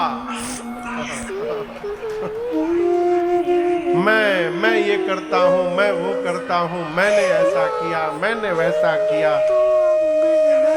कि मैं बहुत खतरनाक है। अभिमान किसको नहीं होता जानते हैं? जो मैं से उतरकर आप पर चला जाता है कि मैं नहीं जानता, मेरे रघुनाथ जी सब जानते हैं, उसको अभिमान होने वाला नहीं है। इसलिए मेरी प्रार्थना है, मैं बहुत न किया जाए। एक बड़े अच्छे साधक हुए पूज्य श्री गीतानंद जी महाराज, वो कहते हैं, बता तेरे मुख को कौन खोलता है, बता तेरे मुख को कौन खोलता है, बता तेरे मुख को, बता तेरे मुख को कौन खोलता है, मुख बोलता है या तू बोलता है, मुख बोलता कौन बोलता है, बोलता है, बता तेरे मुख को कौन खोलता है।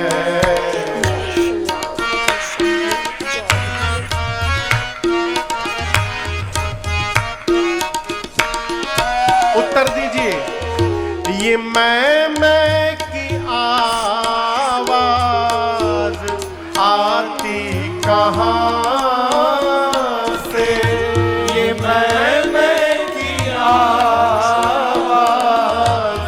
आती कहाँ से, कौन है वहाँ वाणी ये आती जहाँ से, कौन है वहाँ वाणी ये आती जहाँ से, कुछ तो बता प्यारे, कुछ तो बता प्यारे, अगर तुझको पता है, मुख बोलता है या तू बोलता है, मुख बोलता है या तू बोलता है, कुछ तो बता प्यारे,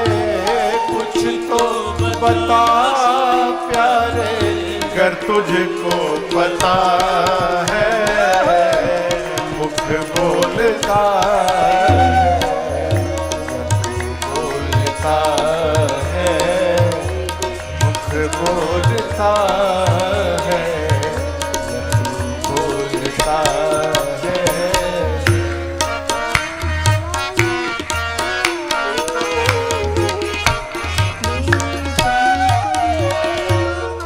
तराजू देखे, तराजू इलेक्ट्रॉनिक वाला नहीं, पहले वाला जो हाथ में लेके करते थे। साधक पूछता है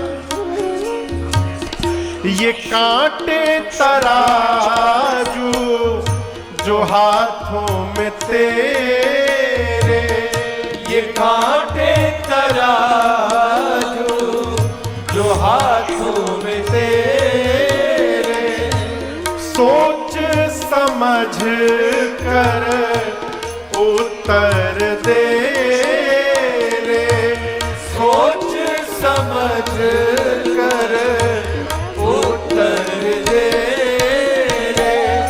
हाथ तौलते हैं, हाथ तौलते हैं या तू तौलता है, मुझ बोलता है, बोलता है, मुझ बोलता है, तू बोलता है। हाथ तौलते हैं, हाथ तौलते हैं या तू तौलता है, मुख बोलता है, बोलता है, मुझ बोलता है,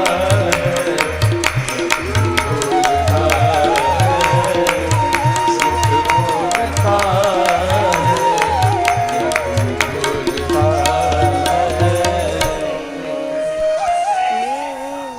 समझ में बात आ रही है?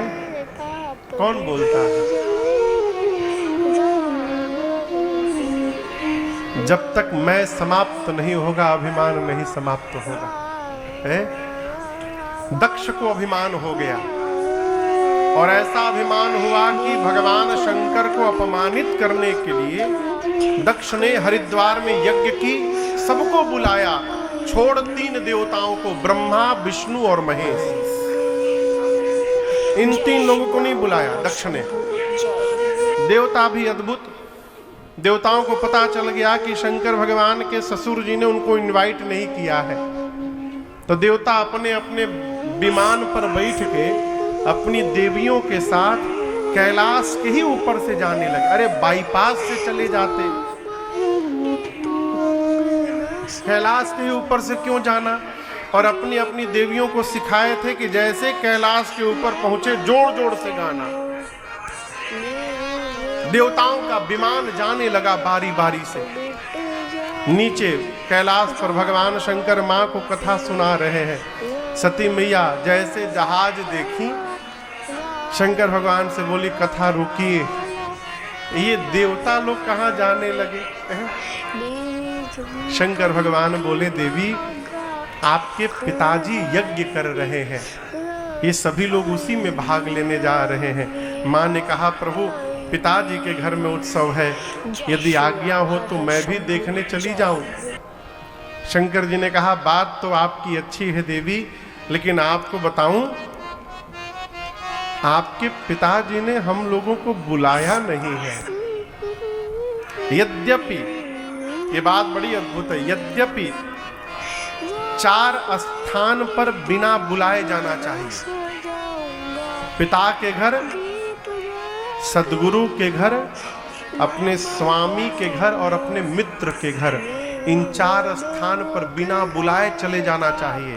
परंतु देवी, यदि अपमानित करने के लिए जानबूझकर नहीं बुलाया गया है तो वहां भी नहीं जाना चाहिए, ये धर्म मर्यादा कहती है। तहां गए कल्याण न होई, नहीं जाना उचित होगा। बाबा बार बार समझाते हैं, सती मैया मानती नहीं है। अंत में माँ जब नहीं मानी तो बाबा बोले जब नहीं मानना है तो जाइए। अपने 2 गणों को लगाकर शंकर भगवान विदा कर दिए। कई लोग इसी में परेशान रहते हैं कि हमारी श्रीमती जी हमारी सुनती नहीं। महाराज शंकर जी की कथा सुना करिए, आनंद हो जाएगा आपको।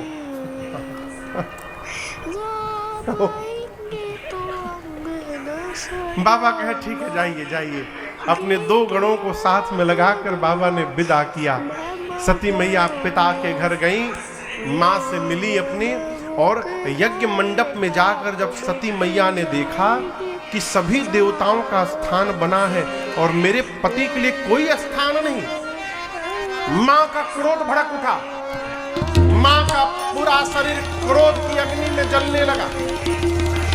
मां डपट पड़ी। मां ने कहा, सुनहु सभासद सकल मुनिंदा, सुनहु सभासद सकल मुनिंदा, कहे सुनी जिन शंकर निंदा, कहे सुनी जिन शंकर निंदा, सो फल तुरत लहब सब काहू, सो फल तुरत लहब सब काहू, भले भांत पछताव पिताहू, भले भांत पछताव पिताहू, संत शंभु श्रीपति अपवादा, संत शंभु श्रीपति अपवादा, सुनिय तहाँ जहाँ सिमर जाना, सुनिय जहाँ तहाँ सिमर जाना, काटियता सुजीव जो बसाए, काटियता सुजीव जो बसाए, नहीं तो श्रवण मूर्तिनत चलिय पराए, श्रवण मूर्तिनत चलिय पराए, जगदात्मा महेश पुरारे, जगदात्मा महेश पुरारे, जगत जनक सबके हितकारी, जगत जनक सबके हितकारी, पिता मंद मत निंदत तेहि, पिता मंद मत निंदत तेहि, दक्ष शुक्र संभव यह देहि, दक्ष शुक्र संभव यह देहि, करिहौ तुरत देहत ही हेतु, करिहौ तुरत देहत ही हेतु, उर्धर चंद्र मौल वृष केतु, उर्धर चंद्र मौल वृष केतु, अस कहि जो गय गिनी तनु चारा, अस कहि जो गय गिनी तनु चारा, भयउ सकल मख हाहाकारा, भयउ सकल मख हाहाकारा, भयउ सकल मख हाहाकारा। मां दबट पड़ी। मां ने कहा, इस मंडप में बैठे जितने देवता और मुनि हैं, ध्यान से सुनिएगा। मेरे पिता ने मेरे पति का अपमान किया है और इसका फल आज इनको भली भांति मिलेगा। आप लोगों में से जिसने जिसने मेरी पति की निंदा की है अथवा जो बैठकर कान से सुना मात्र भी है, तैयार रहिएगा। मर्यादा कहती है, जिस सभा में संत की निंदा हो, शंभु की निंदा हो और भगवान श्री हरि की निंदा हो रही हो, यदि अपने हाथों में शक्ति है तो उसी समय निंदा करने वाले की जिह्वा काट दी जाए। यदि शक्ति सामर्थ्य नहीं है तो कान बंद करके चले जाएं। मेरे पति केवल मेरे पति नहीं है, शंकर जगत के पिता हैं और आज इस मंदमती मेरे पिता ने मेरे पति का अपमान किया। आज की बाद मैं इसकी बेटी के रूप में जीवित नहीं रहूंगी। इतना कह के सती मैया ने शरीर में योगाग्नि को प्रज्वलित कराकर मां ने अपने आप को जलाकर भस्म कर दिया। पूरा शरीर मां का क्रोधाग्नि में भड़कने लगा, योगाग्नि में दहक उठा। हाहाकार मच गया हो। नारद जी जाकर भगवान शंकर को बताए, बाबा को आया आवेश, जटा से केश को निकालकर धरती पर शंकर जी ने पटका, वीरभद्र प्रकट भय। भगवान शंकर ने वीरभद्र को कुपित करके भेजा है। वीरभद्र गए, सबसे पहले यज्ञ के आचार्य जो थे, यज्ञाचार्य, उनकी दाढ़ी नोची, किसी देवता का आंख फोड़ा, किसी का पांव तोड़ा, किसी का पीठ तोड़ा। दक्ष के सिर को पकड़ा वीरभद्र ने, हाथ से घुमाया धड़ पर, उखाड़ कर सिर को और ले जाकर अग्नि कुंड में यज्ञ की पूर्णाहुति कर दी। रुद्रगणों ने पूरा यज्ञ विध्वंस कर डाला है? एक बात जीवन भर याद रखिएगा, मन की शुद्धता पर, मन हमारा जितना शुद्ध होगा तब जाकर हमारे द्वारा आयोजित कोई कार्यक्रम सफल हो पाएगा। किसी के मन में यदि बैर भाव है और बैर भाव को साधने के लिए यदि वो सत्कर्म भी करने जाएगा तो पूरा होने वाला नहीं है, विघ्न आ जाएगा।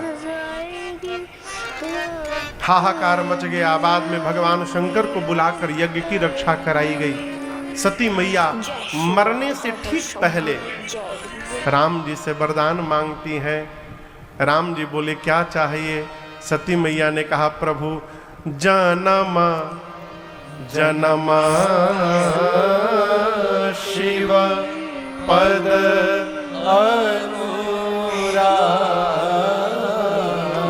प्रभु अगले जन्म में भी मैं बाबा के ही चरणों की दासी बनूं, मुझे यही वरदान चाहिए है। राम जी ने कहा आपने सीधे शंकर जी से क्यों नहीं मांगा? आप हमसे क्यों मांग रही हैं? शंकर जी से सीधे मांग लेती। माँ ने कहा प्रभु वो मुझे देंगे नहीं, क्योंकि वो मेरा त्याग कर चुके हैं, मुझे स्वीकार नहीं करेंगे। और एक बात कहो प्रभु, मैंने आपकी परीक्षा लेकर आपके प्रति अपराध किया था, तो जब तक आप मुझे क्षमा नहीं करेंगे तब तक बाप मेरे स्वामी मुझे स्वीकार करने वाले नहीं है, इसलिए आपसे वरदान मांग रही हूँ। और एक बात और जानती हूँ, मेरे स्वामी दिन रात आप ही का नाम जपते हैं, दिन रात राम राम राम राम जपते हैं। यदि आप उनसे कोई बात कह देंगे तो वो उसको टालेंगे नहीं, वो मुझे अवश्य स्वीकार कर लेंगे, इसलिए आपसे प्रार्थना कर रही हूँ। राम जी ने कहा तथास्तु, ऐसा ही होगा।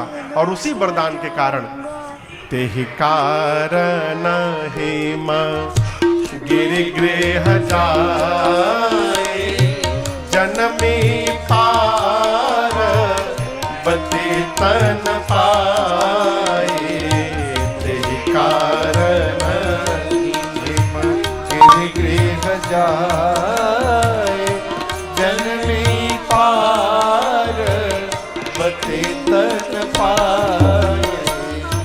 सोहसैल गिरिजा गृह आए, सोहसैल गिरिजा गृह आए, जिम जन राम भगति के पाए, जिन जन राम भगति के पाए, जिन जन राम भगति के पाए। इसी वरदान के कारण सती मैया का अगला जन्म हिमांचल महाराज के घर में पार्वती मैया के रूप में होता है।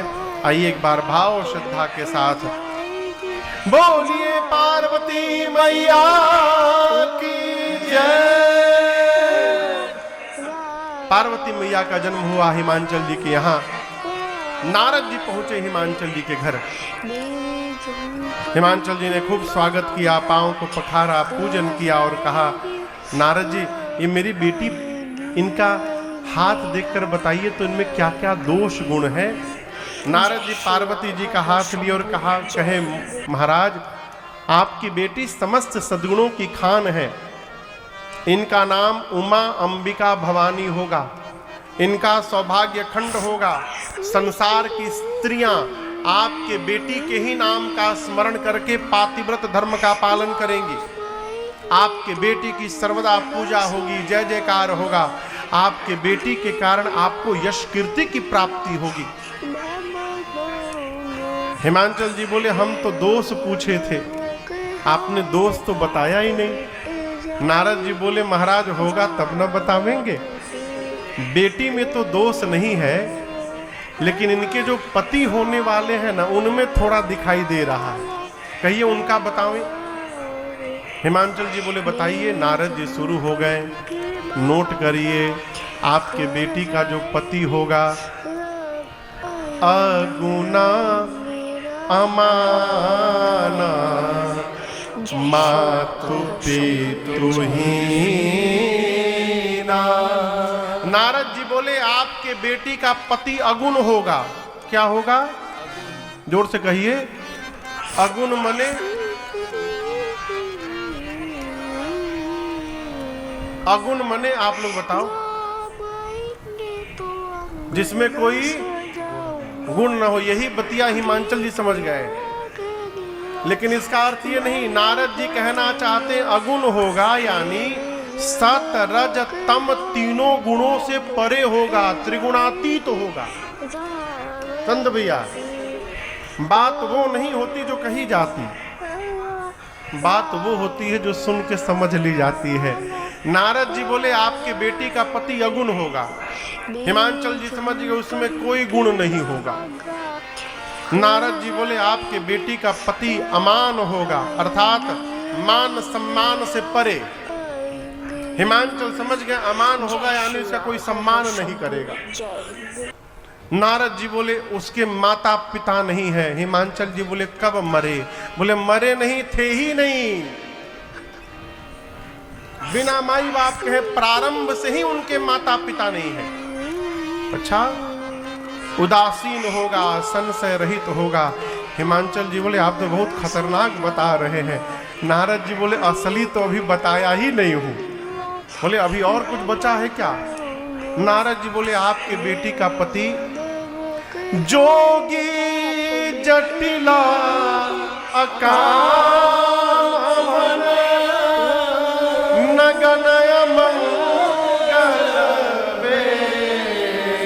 आपके बेटी का पति जोगी होगा। क्या होगा? जोर से कहिए। जोगी देखें कभी? जोगी कौन कौन जोगी देखा है? कोई हाथ नहीं उठा रहा। आप लोग जोगी नहीं देखे हैं? हमारे यहाँ गोरखपुर में एक संप्रदाय है, नाथ संप्रदाय। वही गोरखपीठ, वहां जोगी होते हैं। गिरुआ कपड़ा पहन के, पगड़ी लगा के गिरुआ, हाथ में सारंगी लेके गांव गांव घूमत है सवेरे सवेरे।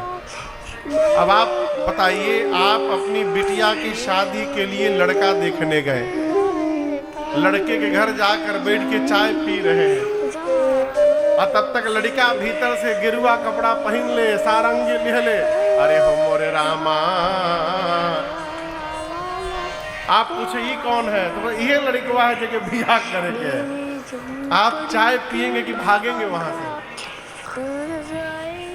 नारद जी बोले आपके बेटी का पति जोगी होगा। जोगी बोले क्या बोल रहे हैं? आगे सुनिए। उसकी विशाल जटाएं होंगी। जोगी जटिल विशाल जटाएं होंगी। उसकी कोई कामनाएं नहीं होंगी। अकाम मन। हिमांचल जी कपार पकड़ ले, बोले बाप रे बाप, इतना खतरनाक दुल्हा। नारद जी बोले असली अभी बोला नहीं हूं। हिमांचल जी बोले इसके बाद क्या बचा है? नारद जी बोले महाराज नंगा रहेगा, कुछ नहीं पहनेगा।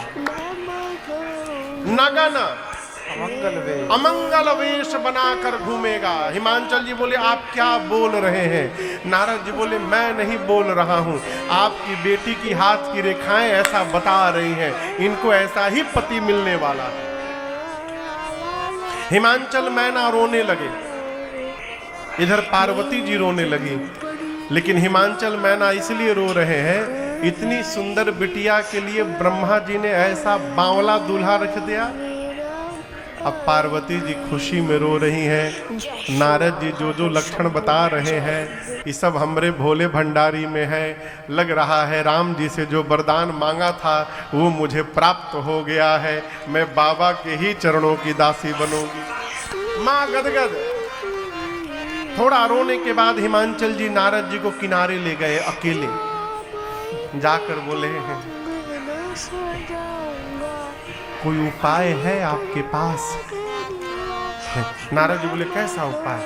हिमांचल बोले चेंज द दूल्हा, दूल्हा बदल दीजिए, कुछ भी करिए दूल्हा बदल दीजिए। हिमांचल जी की बात सुनकर नारद जी बोले दूल्हा बदल दे?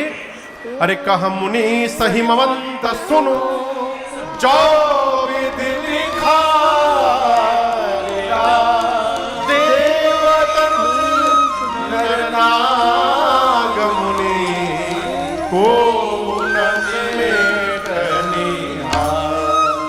मेरे पिता ब्रह्मा जी ने आपकी बेटी की ललाट पर जो रेखा खींच दी है महाराज, कोई मिटा नहीं पाएगा।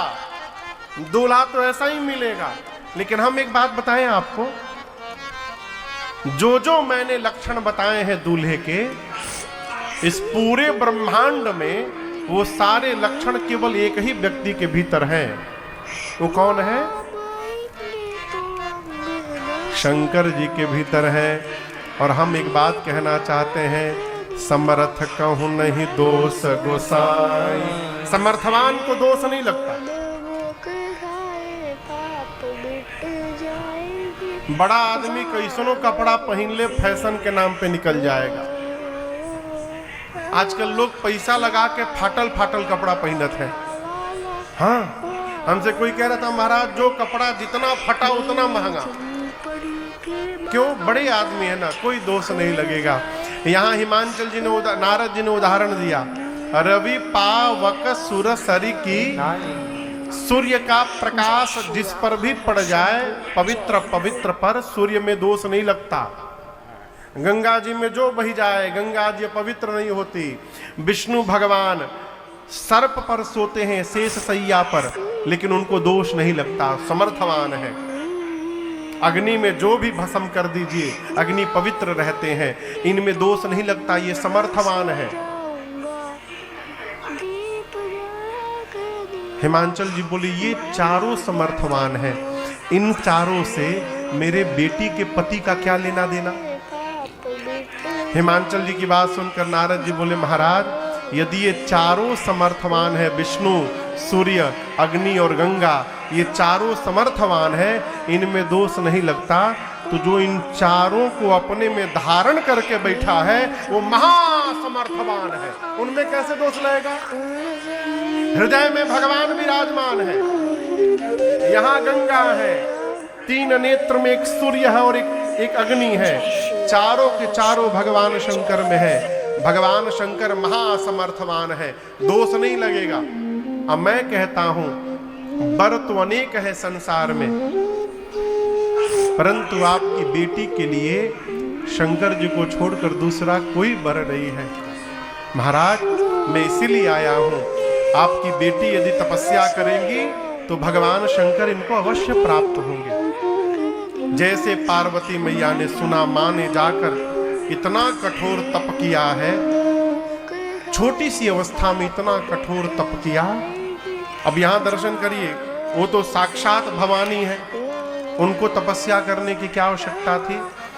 पिछले जन्म में बिना तपस्या किए शंकर भगवान से विवाह हो गया था, तो शंकर जी की कोई बात माई नहीं मानती थी। बिना तपे यदि कुछ मिल जाए ना तो उसका मूल्य पता नहीं चलता।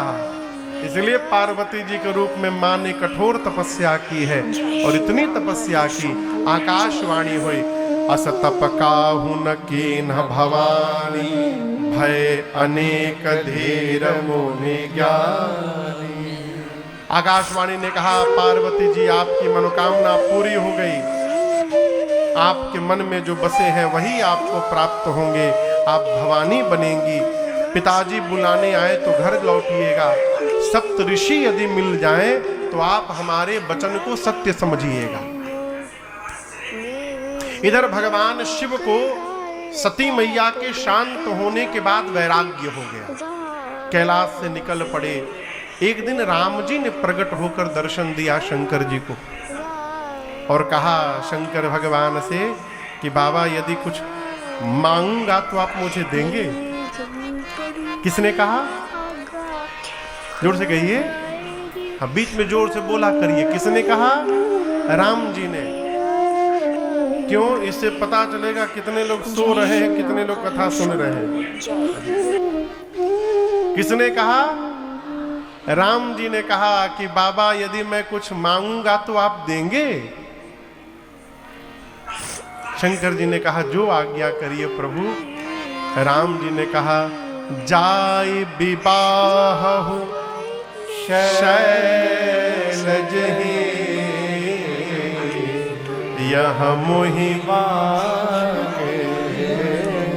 अब यहां दर्शन करिए, पार्वती मैया के लिए राम जी मांगने को तैयार हो गए। राम जी मांगते नहीं है, राम जी देते हैं। राम जी ने केवल 2 जगह मांगा है, एक आज मांगा है और एक केवट भैया से नाव मांगेंगे राम जी। क्यों मांगे? ये प्रसंग कहता है मरते समय पार्वती जी ने केवल राम जी पर भरोसा किया। राम जी कहना चाहते हैं कि जो मनुष्य केवल मेरे भरोसे हो जाए, उसके लिए यदि मुझे कहीं हाथ भी फैलाना पड़े तो मैं पीछे हटने वाला नहीं हूं, मैं मांगने को भी तैयार हो जाऊंगा। जो राम जी ने किया यहाँ पर है। राम जी बोले जाकर आप पार्वती जी से विवाह करिए। शंकर जी बोले प्रभु आप जो कही रहे हैं उचित नहीं है। अच्छा आप बताइए 10वीं की परीक्षा पास करने के बाद किस कक्षा में दाखिला होगा? 11वीं में। 11वीं के बाद 12वीं में। 12वीं में जाने के बाद कोई फिर से 10वीं की परीक्षा देने आएगा? कहिए नहीं आएगा। शंकर जी बोले प्रभु मैं पहले गृहस्थ था, गृहस्थ से अब विरक्त बन गया हूँ। विरक्ति में आने के बाद फिर से आप गृहस्थी में भेजना चाह रहे हैं, ये उचित नहीं है। लेकिन नाथ आप मेरे स्वामी हैं और माता पिता गुरु और स्वामी के वचन पर विचार नहीं करना चाहिए, उसका पालन करना चाहिए। इसलिए हे प्रभु आज्ञा सिर पर नाथ तुम्हारे। शंकर भगवान बोले राम जी से आपने जो कहा प्रभु आपकी आज्ञा सिरोधारी है, सिर पर। राम जी बोले सिर पर न धारण करिए, हृदय में धारण करिए। बाबा बोले क्यों? राम जी बोले गंगा जी बही रही है, कहीं सिर पर धारण करिए, मेरी आज्ञा भी बही जाए गंगा जी के साथ, इसलिए हृदय में धारण करिए। बोल के राम जी अंतर ध्यान हुए।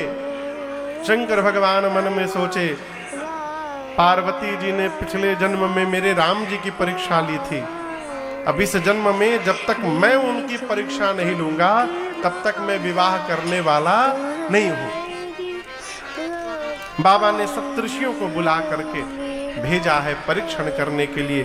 सप्तऋषि गए, जाकर इतनी निंदा किए शंकर भगवान की। बोले आप नारद जी की बात मान करके घर बसाने चली है। आपको पता है पार्वती जी नारद जी की बात जिसने मानी उसका घर उजड़ गया। अच्छा आप बताओ आप में से किसने नारद जी को बैठे हुए देखा है कभी? हाथ उठाइए। नारद जी को बैठे हुए आज तक कितने लोगों ने देखा है? सही में तो कहाँ देखेंगे, टीवी में भी सीरियल में कहीं देखा है बैठे हुए? क्या करते हुए देखा है? घूमते हुए। वो केवल बजाते हुए घूमते, कभी इनके घर कभी उनके घर। क्यों? पाँव नहीं दुखता उनका, उनको श्राप मिला हुआ है। यही दक्ष सती जी के पिताजी सृष्टि का विस्तार करते थे, पुत्रों को जन्म देते थे। हमारे पुत्र भी आगे चलकर बच्चों को जन्म देंगे तो सृष्टि का विस्तार होगा। नारद जी जाते थे, दक्ष के बच्चों को ऐसा प्रवचन सुनाते थे, सारे बच्चे विरक्त होकर महात्मा बन जाते थे। दक्ष जी फिर बच्चों को जन्म देते थे, फिर नारद जी बजाते पहुंच जाते थे नारायण नारायण, ऐसा प्रवचन देते थे कि सारे बच्चे विरक्त बन जाते थे। दक्ष को आया एक दिन गुस्सा, बोली यही आके प्रवचन देके सबको साधु बना रहे हैं। श्राप दे दिए कि एक स्थान पर एक घड़ी से अधिक आप टिकबे नहीं करेंगे, जाइए घूमते रहिए, न लंबा रुकिएगा न लंबा प्रवचन दीजिएगा। नारद जी घूमते रहते हैं। मुनियों ने कहा कि जिसने जिसने नारद जी की बात मानी, पार्वती जी उसका घर बसा नहीं उजड़ गया, और आप नारद जी की बात मान के घर बसाने चली हैं। आपकी बुद्धि आपके पिताजी जैसी हो गई है, जड़। आप शंकर भगवान को जानती हैं, भीख मांग के खाते हैं। भीख मांगी भव खाए, जो स्वयं भिक्षा मांग के खाता है वो आपका पेट क्या भरेगा? आपको कुछ पता नहीं है। उनकी पत्नी पहले पत्नी थी सती, उनको उनके मैके भिजवा के जलवा के मार डलवाए। आपको कुछ नहीं पता है। हम आपके लिए बहुत सुंदर दूल्हा लेकर आए हैं। पार्वती जी पूछी कौन? बोले वैकुंठाधिपति है, लक्ष्मी जी के पति भगवान विष्णु, उनमें कोई दोष नहीं है, बड़े सुंदर हैं। आप यदि हाँ कहिए तो हम बात चला दें वहां पर। पार्वती जी ने कहा आपने आने में देरी कर दी थोड़ी। अरे हम लगन इनसे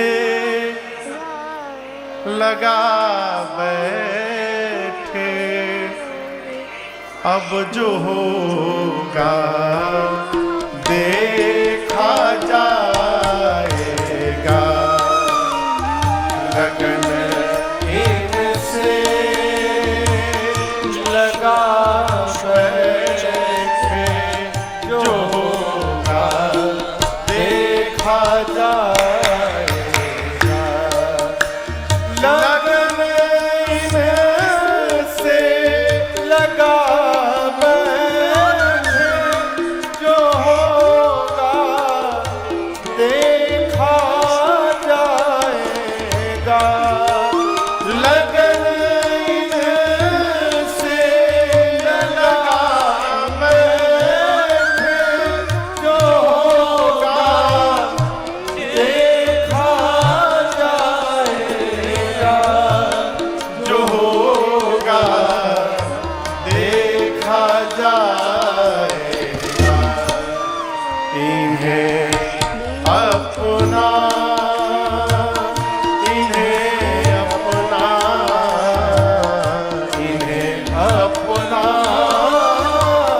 बना बैठे, जो होगा देखा जाएगा। इन्हें अपना बना बैठे, जो होगा देखा जाएगा।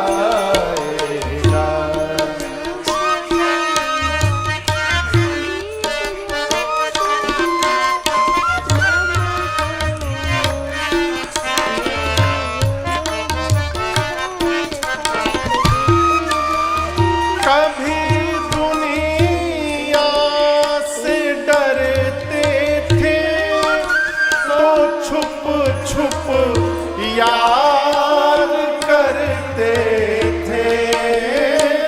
कभी दुनिया से डरते थे तो छुप छुप यार करते थे। तो छुप छुप याद करते थे। लो अब पर्दा, लो अब पर्दा, लो अब पर्दा हटा बैठे, जो होगा देखा जाएगा। पर्दा हटा बैठे, जो होगा देखा जाएगा। तुमसे लगा बैठे, जो होगा देखा जाएगा। जो होगा देखा जाएगा। जो होगा देखा जाएगा।